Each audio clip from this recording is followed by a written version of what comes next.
When a person is drunk, Yes, definitely. Does the amount of alcohol matter? Sure. If a person is drunk, he sleeps. He has no control over himself. He loses awareness. So he's already vulnerable. Basically, alcohol lowers vibrations instantly, then it is easier to work. It is easier to attach an entity, and it is easier to take possession of a person's mind. Does it mean that it's more difficult to influence a person if he keeps his thoughts in purity? Yes, absolutely. When faced with various religions, it is very difficult to influence Muslims. They are in a constant connection with the egregore.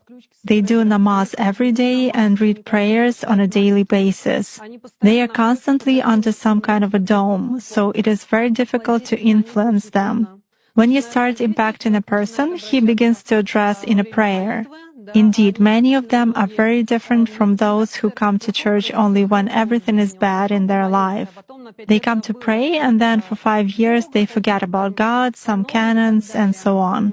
Muslims, as a rule, passionately believe and passionately give energy to their egregore. And this egregore protects them very well. That's why it is very difficult to work to make any kind of influence on a true Muslim believer.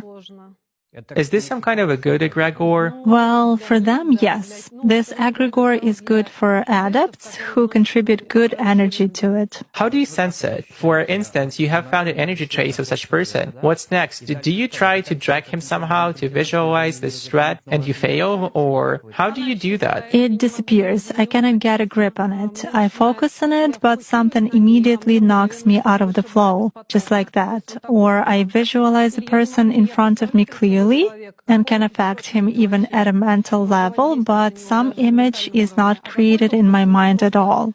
I even look at a photo, reproduce an image, but it vanishes from my mind. Thus, I can clearly see that a person is covered with something. Does this only work with Muslims? It does for me.